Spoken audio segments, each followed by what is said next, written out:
One of Africa's biggest cancers is that Africans, for whatever reason, seem insistent on electing leaders who've built nothing and then wonder why they build nothing. You've built nothing. You've created nothing. But for your words and political oratory, your ability to hold a tune and sing a verse, your ability to fill a stadium with poor people on the promise of a food hamper and a t-shirt. Can you repeat your question? Yes, with pleasure. We have seen pictures of you applauding the flogging of policemen. We have seen and heard stories, many of them, which are all validated, of thousands and tens of thousands of Asians being evicted from your country. You took their property, you didn't pay them. Is that your wave of the future? Is that all the love you're mentioning all this time? I think you believe in rumors, and some of this picture, it is not might be from Uganda. I think the people whom I sent away of the British citizens, they were controlling 99 economy of Uganda, all business, industries, and everything. And on top of that, I requested them, when I took over in 1971, the power was handed over to me by the members of the armed forces. I asked them to apply for Uganda citizenship. They refused. And they control 99% of the economy.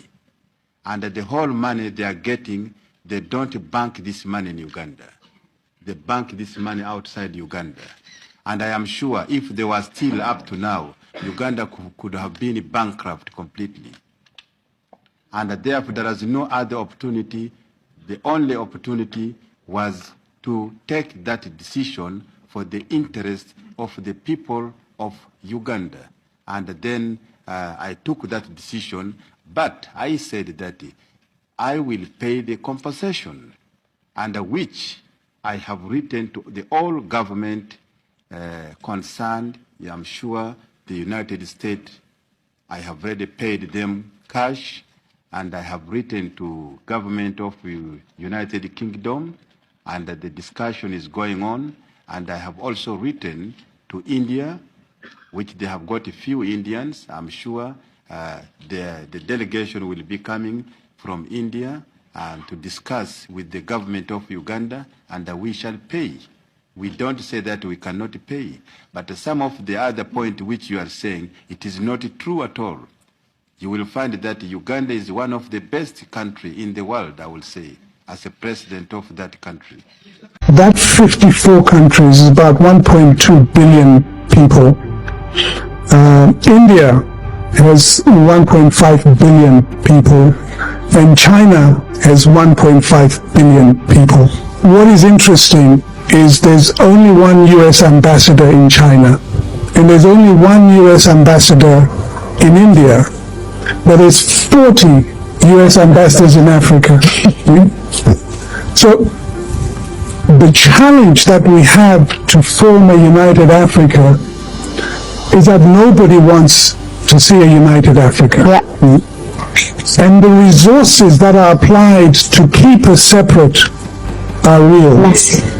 And you know, when you are poor, or when there is poverty and somebody gives you $1 million, it's easy to maintain your stances. I want to remain Zimbabwe. I do not want to be Africa. I do not want to be SADC. I do not want to be ECOWAS. I want to, because I will maintain the power that I have. So I think the challenge for a united Africa, if I was anyway close, I think I would insist that there's only one place where international countries reside in one. So we have one US ambassador for Africa, one UK ambassador for Africa, one Indian ambassador for, one Chinese ambassador, as opposed to the proliferation which separates us and continues to separate us because it's economically correct for them. If you take a look at the region that I belong to, it's called SADC. We have Congo, we have South Africa, Botswana, Zimbabwe, Tanzania, Zambia, and Mozambique, and a few others. Through that combination of countries, every cell phone that you have uses the resources of that region. Everything. So we could actually be saying to ourselves as a region, let's build our own cell phones. But unfortunately, it pays to us to continue to be exporters of the raw material. I was going to ask you about that. And through that, we are exploited because we have no choice at this point in time. The most expensive resource in Africa is capital. There is a silent war to keep us apart. Voice of Africa by Africans. Human Rights Watch just released a bombshell report accusing Burkina Faso of serious crimes. But Ibrahim Traoré's government immediately once again fired back, calling it all lies. You see, the report is built on witness interviews, victim accounts, satellite imagery, and open source information. It claims that since Captain Traoré rise to power, more than 1,800 civilian lives have been lost. It's a situation where the organization says this constitutes a sea against humanity. And the report accuses the military, its allies, and the insurgents. However, new data shows that the number of attacks in the region have dramatically dropped. And this is due to the coordinated, successful operation by the Alliance of Sahel States, which is made of Burkina Faso, Mali, and Niger. I mean, clearly, their gamble is paying off. Now, in light of everything, critics say the Human Rights Watch report is biased and politically motivated with the goal of discrediting these African countries' efforts. And some say it is a punishment for choosing to work with Russia rather than the usual Western powers. But what do you think? Wait, Nini? Over the winter, the United States made a deal with Cameroon, and this immediately caught my attention because I'm Cameroonian. So basically, the United States wanted to deport migrants who couldn't safely go back to their home countries. So they worked out an agreement to send some of them to Cameroon instead. And in exchange, the United States agreed to stay silent on political violence that is going on there and held back millions of dollars that would have been used to fund support for the people of Cameroon who are affected by said political violence and conflict. This is so sad and interesting on so many levels. And it reminds me of an immigration story that I heard about recently when I attended an event with the Kennedy Human Rights Center, where immigration lawyer Anthony Enriquez shared a story that I cannot seem to shake from my system. He represented 2 Cameroonian immigrants who were deported from the United States in straitjackets with metal rods down the backs of their spines so that they couldn't bend their backs on a 20-hour flight without being allowed to use the restroom. This is so inhumane is an understatement. And as the daughter of Cameroonian immigrants, this forced me to confront something that I don't think we talk about enough. We hear a lot about deportation in the Latino community, as we should, but this is happening in African immigrant communities too. And the fact that it's happening so inconspicuously makes it that much more sinister in my opinion. The reality, and I learned this at the event, is that this is not a left versus right issue. It's a systemic issue. It's been happening since before the Trump administration, since before the Biden administration, since before the Obama administration. Immigration policy in the US has been shaped over decades by foreign policy interests, by global power dynamics. And I'm not gonna sit here and act like I know everything about that, but I'm making an active effort to educate myself on it and to use my platform to speak on it. Because once you have an understanding of how policy and human rights intersect, you can start amplifying stories that don't get as much attention and supporting organizations who are doing the groundwork to fight these cases every single day. But it always, always, always starts with awareness. One of our properties that the silly people running the country have taken away from us. INEC was built by taxpayers' money. INEC is funded with taxpayers' money. And we are here to say INEC must conduct a free, fair and credible election. INEC must allow God to use them. INEC must not let themselves to be used by Shaitan.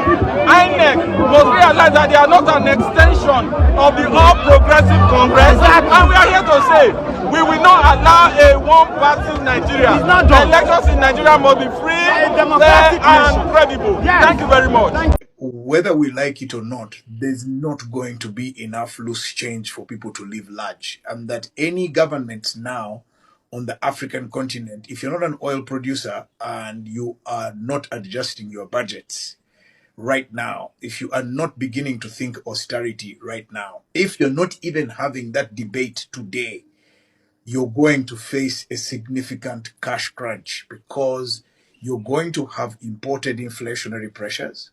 You're going to have shortage of commodities or whatever, or imported stuff that you need to just function your economies. It's going to be very difficult to run public affairs. Will the war go on? I think if I was an actuary sitting and trying to figure out the risk element, I would bet on the war continuing for a long time. Mnangagwa is my brother, is my neighbor, is my African brother. Are you proud of yourself? Are you proud of yourself? Are you proud of the country that you run as president? Are you proud since you took over from your predecessor Mugabe? Are you proud that all your citizens are crossing the border and coming to South Africa and fighting for education, fighting for healthcare, and fighting for jobs with South Africans?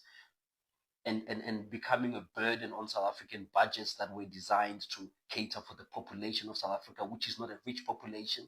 Are you proud of yourself? Because if we are brothers, we should have a conversation, right? If we are brothers, I should be able to call you out, and you can also call me out on my nonsense. I've got a younger brother. We're about 6 years apart. When he's out of line, I call him out. When I'm out of line, he calls me out. That's why we stay together and close. Because if we don't call each other out as brothers, then there's no brotherhood. It doesn't exist. Just as Kwame Nkrumah and Thomas Sankara were insisting on being non-aligned and neutral in the Cold War, there were also other African leaders who were fully committed to being under the influence and control of the West. The most prominent amongst these leaders was Ivorian President Félix Houphouët-Boigny, who was fully committed to defending the interests of France and the West in Africa.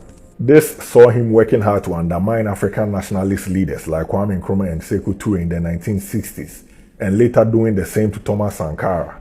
Houphouët-Boigny provided refuge and support for the enemies of Kwame Nkrumah, who sought to eliminate him at all costs. These anti-Nkrumah elements were able to stage attacks in Ghana and escape to the safe haven Houphouët-Boigny provided for them in Ivory Coast. But he was not alone in this, as the leaders of Ghana's other neighbors in Togo, Burkina Faso, Benin and Niger all joined hands to undermine and isolate the progressive nationalist government of Kwame Nkrumah. Thomas Sankara, like Nkrumah, will face the same opposition from the pro-Western leaders in West Africa, especially from Côte d'Ivoire's Houphouët-Boigny. Fearful of Sankara's progressive and nationalist outlook, Houphouët-Boigny did all he could to undermine the government of Thomas Sankara. Fidel Kientega, the man who served as Sankara's foreign policy advisor, witnessed firsthand all the machinations by external forces and had this to say on the matter.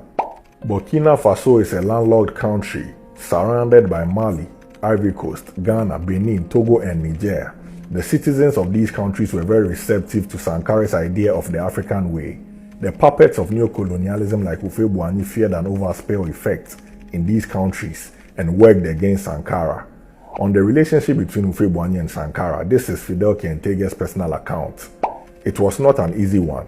When Sankara visited Houphouët-Boigny, I was there. He told Sankara, "I understand that you are young and full of energy. Our young people like you, and they see you as a source of inspiration for change. We don't want change. It is not good for us. Change your program." Sankara told him, "I respect your wisdom, But it is fair to give the young people the chance to lead change towards self-determination and fulfillment.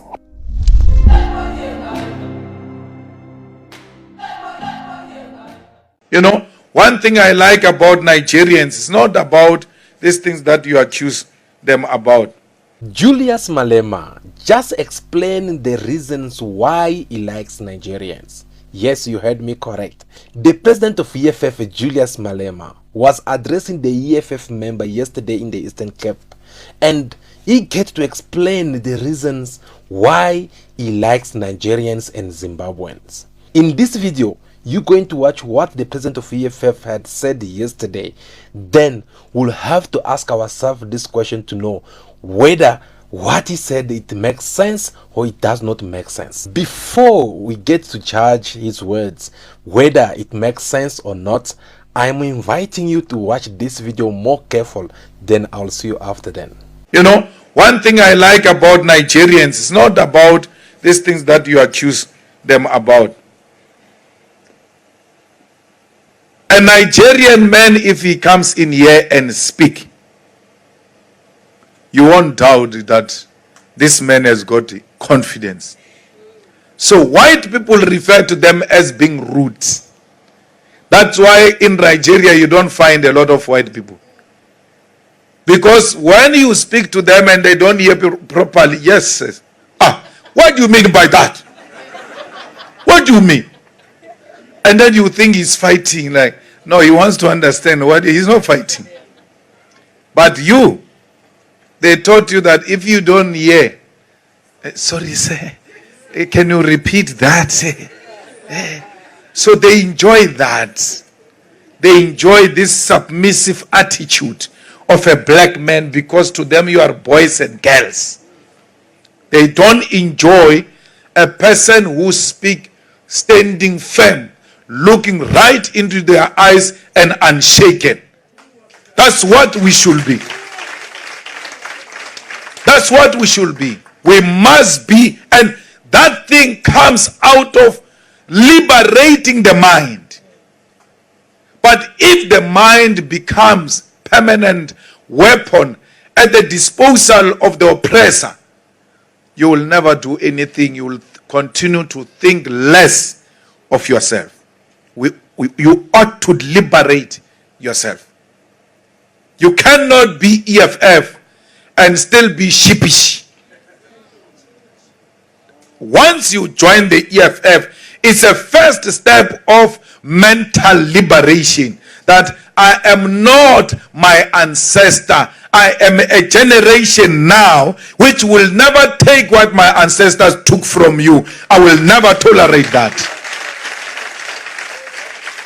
Leaders are chosen from heaven. 8 years ago, President Uhuru Kenyatta once said, we have as a nation focused ourselves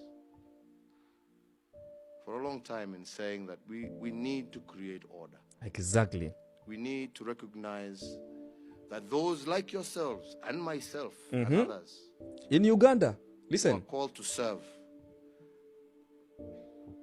We are not masters, but rather we are servants of the people. Are you guys listening to that? We are not masters, but rather we are servants of the people. I wish every Ugandan leader every leader in Africa can listen to this. Listen to President Uhuru Kenyatta 8 years ago. We are here to serve our people. Did you hear that? And in that respect, all of us, myself as president, to the teacher, to the policeman, Ugandans, listen. We have to have a system that recognizes, listen, and pays us in accordance with that which we do. Exactly. And there cannot be a class of citizens in Kenya, in Uganda, listen, who believe that they are servants more than all of you sitting here. Yeah. Did you hear that? In every country, there should not be people who feel like they work and their servants more than the others. I have seen this thing with the Ugandan musicians. You people, the level of entitlement you have is a lot to this government. Creatives, I don't know, you feel like the government owes you a lot. You feel like you contribute a lot. And you feel like you are the most biggest servants in the country. What? Let's go ahead.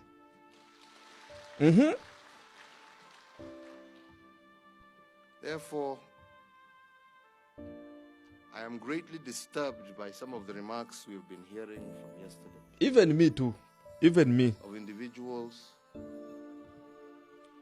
who wish to claim that they should be paid more. Exactly. And they will demand more than what the law provides them. Yeah. Bro, I wish we had a president that when a president speaks, we are clapping. I wish we had a president who doesn't abuse people, calling you Bazukuru, calling you, I don't know, Abasiru. I wish we had a president who could speak like this. I wish we had a president also in Uganda who could also speak, and we clap as citizens, not as supporters of a certain faction. Leaders are chosen from heaven. Yeah, some leaders. You can build your leader. You can bring a leader and force the leader on us. But leaders are chosen from heaven. Listen to President Uhuru Kenyatta. Even before they have been sworn in. Let's go. I ask these honorable, if they require to be called honorable members, to respect that. I am saying before you, I swear I shall not sign that law. President Uhuru Kenyatta wasn't the best president according to Kenyans. Everybody holds their opinions. But I even remember when I was with my classmates in Kenya, we used to argue, and I used to tell them, you know what? I wish Uganda could just give us President Uhuru Kenyatta, even for 3 days.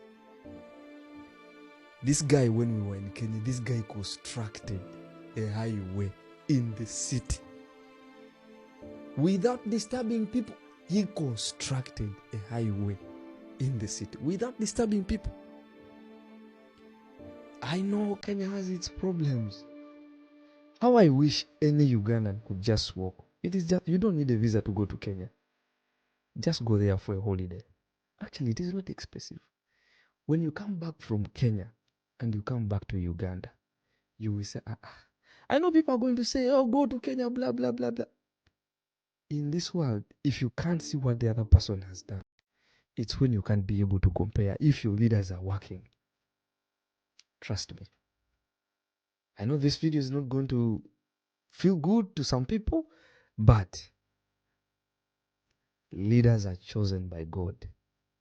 They are not chosen by people. Listen to it.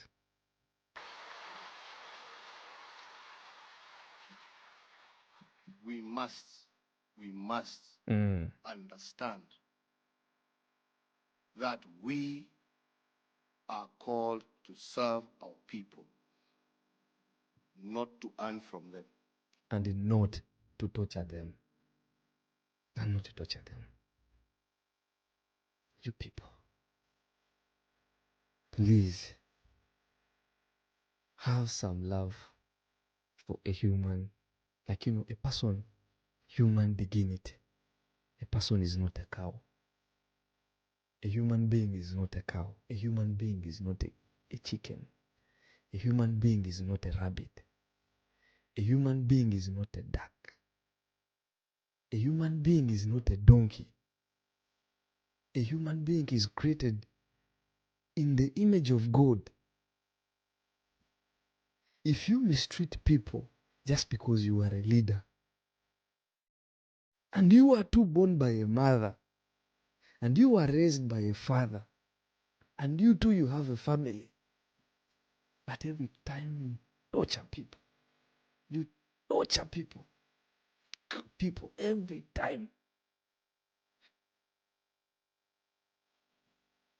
Do you two guys, people who do these things, leaders who torture people, do you two guys go down in your rooms and sit? And you sit down when you're going to sleep. Like right now, I'm in my room. When I'm lying there on my bed, I say, nah, I saw that boy cry. Some of us, we are too good to be leaders. Because if some of us can become leaders, I think the world will not love us. Some of us. And that's why leaders are chosen by God.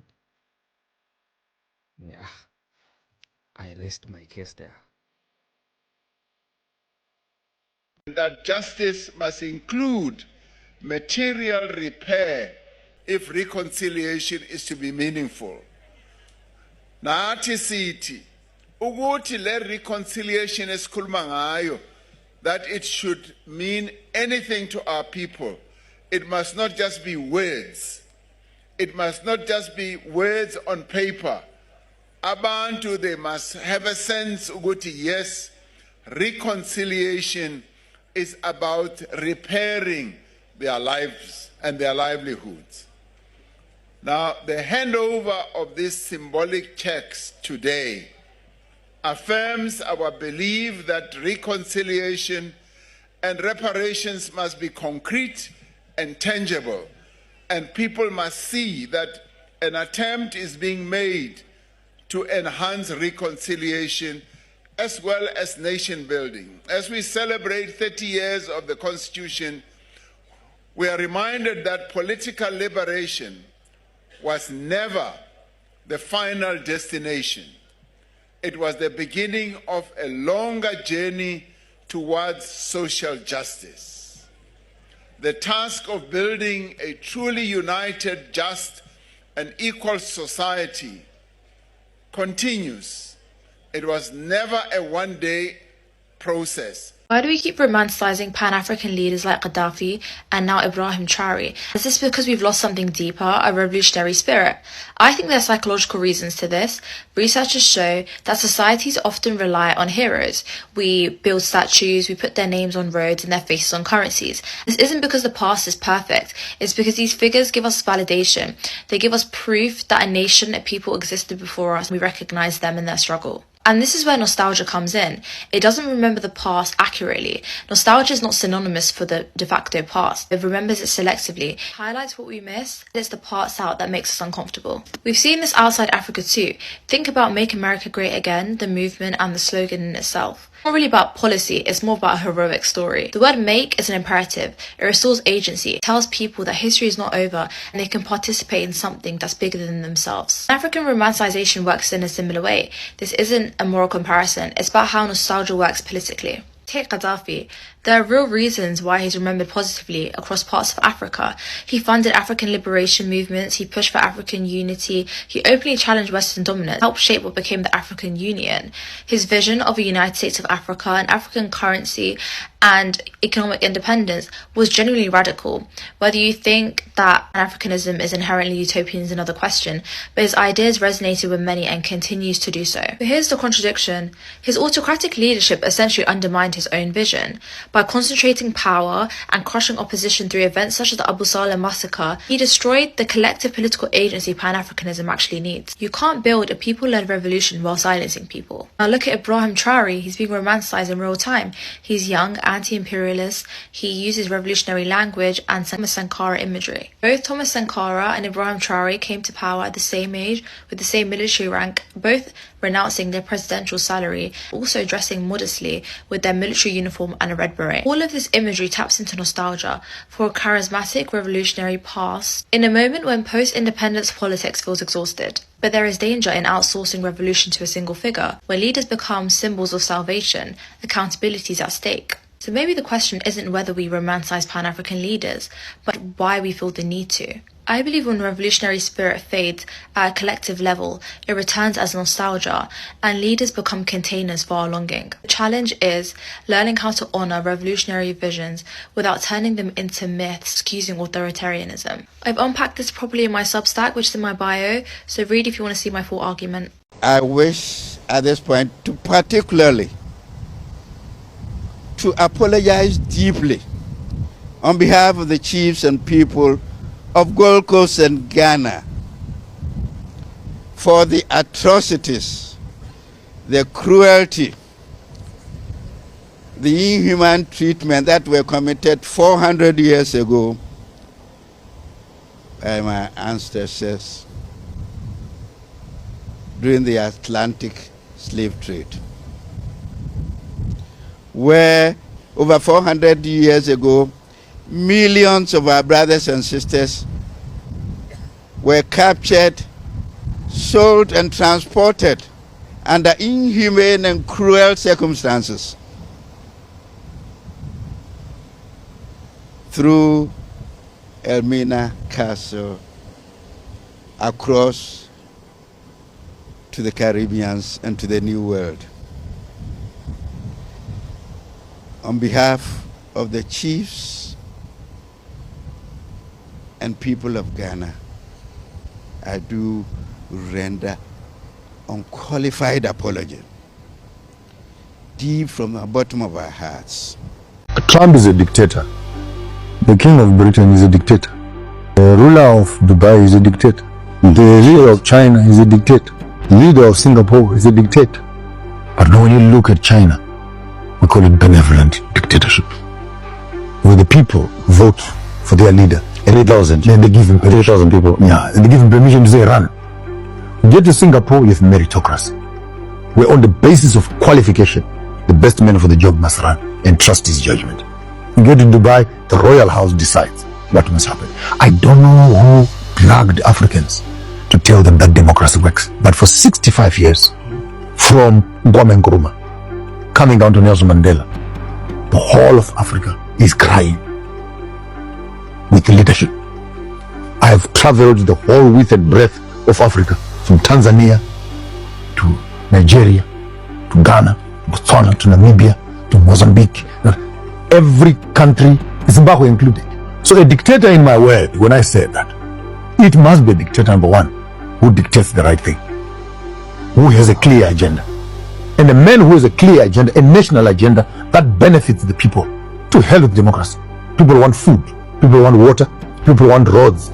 And to implement these things, the democratic system is full of bureaucracy. I've used an illustration once, right now, where if a toilet is not working, under a fully functional democratic government, he must come and report it.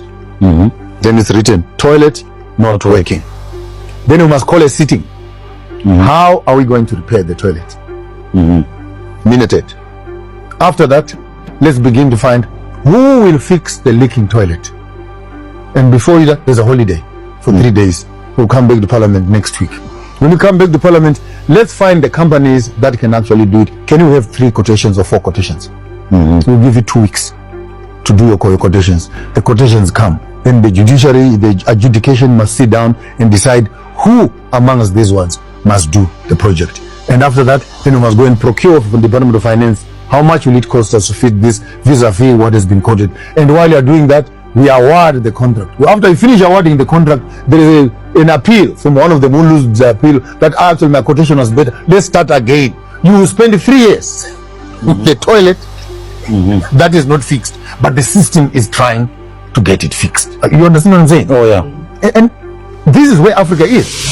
Voice of Africa by Africans. One of Africa's biggest cancers is that Africans, for whatever reason, seem insistent on electing leaders who've built nothing and then wonder why they build nothing. You've built nothing. You've created nothing. But for your words and political oratory, your ability to hold a tune and sing a verse, your ability to fill a stadium with poor people on the promise of a food hamper and a t-shirt. And then we vote for you. And we wonder why you don't know how to build roads, or houses, or balance a budget, or just make sure that crime and law and order is in place. We elect clowns and then give them the seat of the headmaster's office. When have you seen South African men marrying women from other countries? In general? Or marrying Nigerians, or marrying even, you know what I mean? Like, South African men, majority of us marry South African women. Yeah, we call us South African women. It's not even South African Like, we women. love you guys. We love you guys. It's not even South African women. It's, for me, it's the hatred of black men and the fact that our sisters see that the system is against us and they relish it. They want to see us being destroyed. And for me, the biggest concern is that we have never done anything to our sisters. Everything that they talk about is a lie. It's a fallacy. There's never been patriarchy in Africa. We've never lived in a society where women are beneath men. Before colonization, African continent has always been matriarchal. Well, I wouldn't even call it matriarchal. It was codependent, interdependent, communal. Everyone knew their role. Everyone played their position. We weren't competing. We weren't one above the other. We were beside one another. You understand what I'm saying? Like they say the man came from the woman's rib. If you're attached at the rib, you're Siamese twins. You understand what I'm saying? Mpono mponyan. That's it. That's it. That's it. So, I don't know where their hatred of us comes from. It's not organic. And for me, it can only be the love of whiteness that has corrupted our sisters, because they don't have a reason to actually look at black men as the enemy. Ever. In our history as black people, we've never, ever, ever oppressed women. Ever. That's never been an instance, never been a case. In our culture, if you were to make the mistake, right, of fathering a child, and you haven't been accepted by that family, or you haven't taken that girl or that woman into your own family, you are supposed to compensate that family for disrespecting them, because that's how precious the girl child is. That's our culture. When you're building a family and you now are taking a girl child from her family, you now also need to pay respects to that girl child's family for the fact that they protected her and they raised her up so that she can be a wholesome contributor into your family. She can now be the matriarch that is, well, I guess, responsible for your bloodline's continuation. That's it. That's the reason why there's lobola and all of these things. All of every single part of our culture, right, as African people, honors and respects women and motherhood. Every single aspect. So every single accusation that they're making about black men is a fallacy. It's a complete fallacy. Cabinet has given the revised immigration white paper the thumbs up.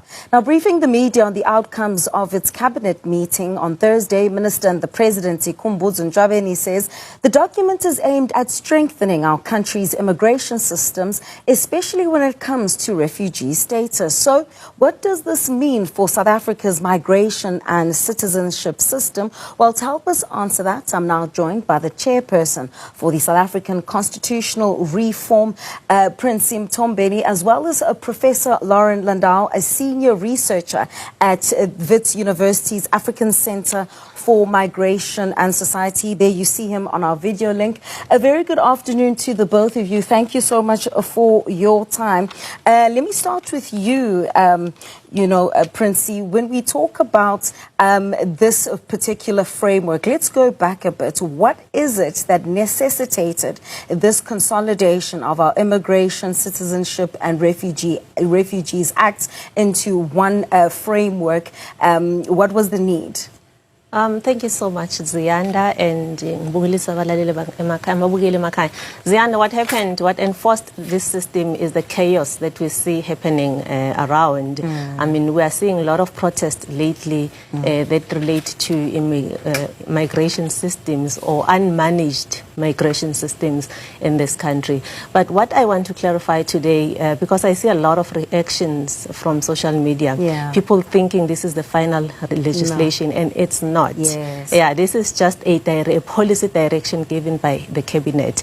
The legal legislation document is still going to go through Parliament, where the enforceability will be properly addressed. Let's bring you in now, Prof. Landau, to talk about then, some of the things that are different in this now white paper. So, for instance, it talks about expanding the first safe country principle, which would allow for the Department of Home Affairs to reject applications if applicants, for instance, travel through designated safe countries. And then also under this principle, an asylum seeker is expected to request protection in the first safe country they enter, rather than traveling onward to another country of preference. Before I actually bring you in, I want you to just take a listen to what the Minister in the Presidency, Khumbudzo Ntshavheni, actually had to say in this regard during that post-cabinet briefing on Thursday.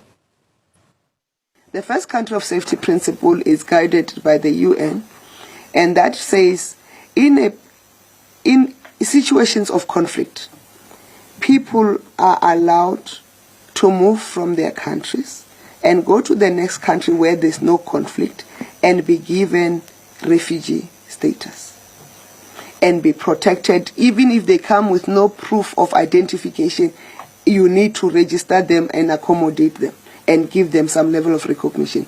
Why? Because sometimes they will run away when there's under attack and there's nothing they can take. They only take the clothes on their back, and that's important. And if you look with South Africa's geographical location, we do not have a situation of conflict in the countries adjacent to us. There's no war in Botswana. There's no war in Lesotho. There's no war in Zimbabwe. There's no war in Namibia. There's no war in Mozambique. Even if you go slightly further, there's no war in Zambia.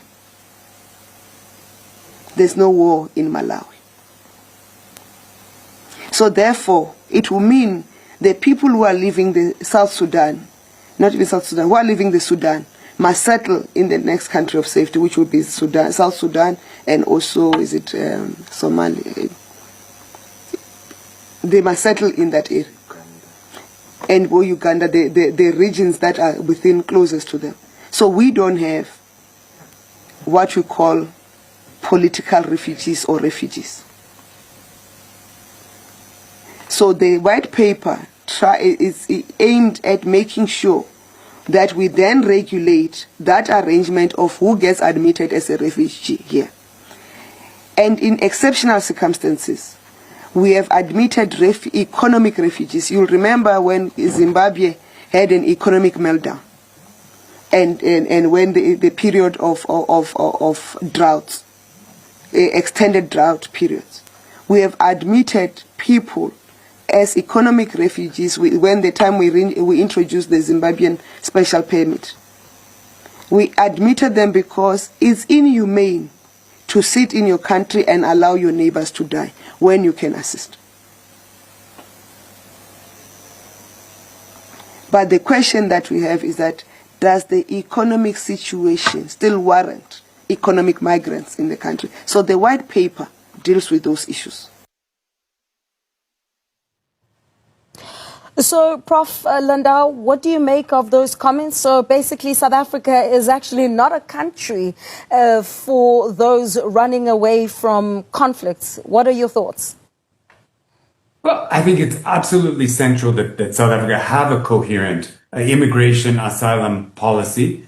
I'm not sure that the white paper as it now stands takes us there. It's still rife with contradictions. And some of those contradictions are with South Africa's own constitution, with international law, and with regional bodies like the African Union and their frameworks. You even hear it in what she's saying, that if you're supposed to leave Sudan and go to South Sudan, that is not a first safe country. That is not a country that is safe. We then may have the obligation to take them if they come. Also, if people arrive by plane or by boat without having passed through other countries, we would still have those obligations. What we hear in her speech and in the white paper more generally is that there is a general coherence around the idea of stopping immigration or stopping immigration from the rest of the continent into South Africa. And that's not something that has ever been an immense problem for South What's up, my beautiful and amazing audience? You know you're the best, right? So in today's video, as you can see, it's all about African leaders, African politics, and from the speech or from these whole speeches, I know you are learning something. So a couple of items have been discussed there, and one of them being Independent National Electoral Commission. That is a body or an organization in Nigeria that oversees election. It ensures that elections are free and fair. It ensures that they transmit the correct results. And recently, I can tell you that it has faced a lot of controversies and pressures. Remember that in the year 2027, they will be having a general elections, just like in Kenya.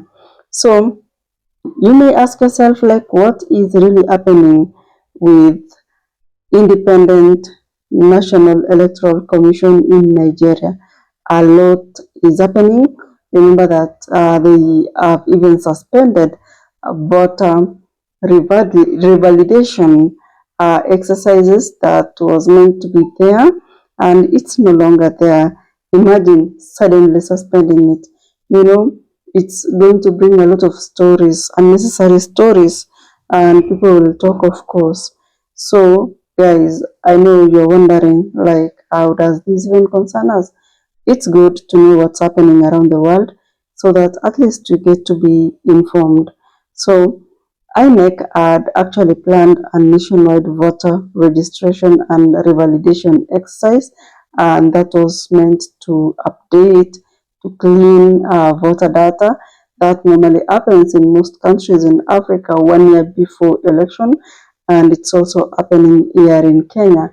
People are okay. The body, the IEBC, for us, Independent Electoral and voter, something like that. Oh my God, I don't remember. So imagine them planning this revalidation exercise and then suddenly suspending it without clear public explanation. And remember that elections are very critical issues in whichever part of the world, as it is political. So this sudden suspense, it raised suspicion and a lot of concerns about preparedness in the first place. If you are planning for something and then you suspend it, are you telling us that your level of preparedness is probably 1 out of 10 and the people that you are depending on come that day? Anyway, of course, Americans are asking themselves, like, why should they start and then suddenly stop? Are they even ready for 2027 general election? So they have come up with a new rule, apparently, and this is about civil groups guidelines, whereby they have come up with extremely strict and unrealistic rules, and that is all about, you know, exclusion of smaller political parties and reducing voter participations, the number of people that are going to participate. And again, too much bureaucracy tends to be introduced in this new rule, that people are feeling that INEC is making politics harder and not fairer, you know. They are not going to give the young people that opportunity if that is what they want, if that is what the new rule talks about. So, of course, the act has already been passed. It has been debated around, and of course, one of the biggest concern is the electronic results transmission. And Kenya tried that, but you know, it never worked because, of course, when people come up with ways of, curbing something or a solution to something, there is always a way to, maneuver around it. So that's what is happening now in Nigeria. So again, in this latest act that was just passed, election day has already been changed. And of course, that has brought a lot of complaints. But anyway, let's not stick on that particular story. It's good now if we talk about something else, and that is about African leaders. We are so many, like over 1 billion in this continent of Africa. But again, you'll be able to see that people from China, people from India, they are, they're just like us. People like, okay, that the population is just like us at the end of the day. But remember, it's a country like America. They have only one U.S. ambassador in. In China, they have one U.S. ambassador in India, and remember, those are over 1 billion people. So, what really concerns us, according to clips that we just watched, is that it's very unfair that in Africa, with only 54 countries, we have like over 40 US ambassadors, and that tells you that we are not united in any way. But if we were united, if we spoke one language, then we would just have one US ambassador in the entire African continent. So that tells us a lot, it teaches us a lot, because unity is something that it can never be defeated. When you speak one language, it's one of the best things that can ever happen to anybody in this world. So recently, America had actually planned, they had a deal with Cameroon, and that concerns supporting the Cameroonian people. Remember, Cameroon is in conflict, and it's really hilarious that they voted in over 90-year-old guy as the president. That is Paul Biya. Paul Biya has been in this particular seat for the last over 30 years. And men, why are African leaders so used? They don't want to get out of these seats. They just want to be there. They just want to sit there. That's very unfair, because even if it's dictatorship, we have good dictatorships like those in Singapore, China. Those are, even in Britain, those are the dictatorships that help the people. But now, if you come to Africa, the kind of dictatorship that is in there is one that, okay, in Africa, I will say that there is no dictatorship like other parts of the world, but we do promote democracy so much. But democracy has never really helped us in any way. It has not built us. And it's funny, because most of us believed that democracy is going to really help us and take us far, because remember, US is one of the democratic country that has really been successful in its journey. So I don't know what's happening in Africa, that we have democracy, but then it's not working at all. And it's funny. So Ibrahim Traore is the youngest president in America, and recently there was this story of since he took over office, there's been so many unalivings. So they're trying to push a narrative that would make the Burkinabes to hate their president. But I can tell you that it can never happen, because now it's we are in the 21st century. If probably we would have been in the 19th or in probably before 19th century, it will be something else, because by then there was no social media for us to be able to see the truth, for us to be able to see facts. So now, if the colonial powers try to push something, we go to TikTok, try to research. We go to YouTube, try to research. We go to several platforms here, try to research of what is really happening. So people did research and they came out to realize that this is just a narrative that they are pushing against Ibrahim Traore. And it's not true that there was there was massive unaliving. No, the truth is that even when he came in, it really reduced to the point that at least people could see and were kind of relieved. Of course, there is no country in this world that is perfect in terms of security, but at least, So anyway, I don't know what to think about that. Probably you could let us know in the comments section. So now I want us to talk about South Africa. South Africa is this country that has been able to, just to do a lot and massive development. I think in the entire country, in the entire continent, they're the most developed. And seeing South Africans with the way they are at the moment and the infrastructure, the schools, the systems working, it's one of the best things. And if you listen to them speaking, oh man. But again, we have this issue of them not wanting outsiders. And most of the time I sit down and wonder, like, who should we blame? Is it the governments of these immigrants? Because the South Africans, it's funny that they normally fight their fellow black people, but not the white people in South Africa. So one thing that will sort out that menace, according to what we just even listened here, is that the governments that these people come from, they should provide an environment whereby their people have jobs, they are paid well, and again they'll be able to stay back in their country.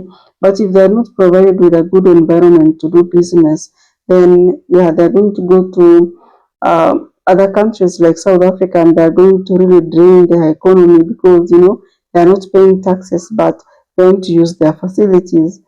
And guys, I don't know, we started our clip here by playing a video of Idi Amin. Idi Amin was one of the few presidents in Africa that never ever liked the colonial powers, and he actually never ever bowed down. So if you look at those presidents that never bowed down for the colonial powers in East Africa, we had Idi Amin. In Central Africa, we have Mobutu Sese Seko, yeah, the president of Zaire by then. And then in Liberia, we had Doe. In North Africa, we had Gaddafi. And in Nigeria, sometime back, we had someone. We also had Patrice Lumumba in Burkina Faso. And Thomas Sankara in Burkina Faso, Patrice Lumumba, I don't know, one of the Central African countries. And I can tell you that those are the people whose legacy has never ever diminished. Whenever you just try to do anything, you remember what they used to say, because they really fought for their own country. And guys, thank you so much if you watched the clip up to this point. I appreciate your presence. I'll see you in the next video.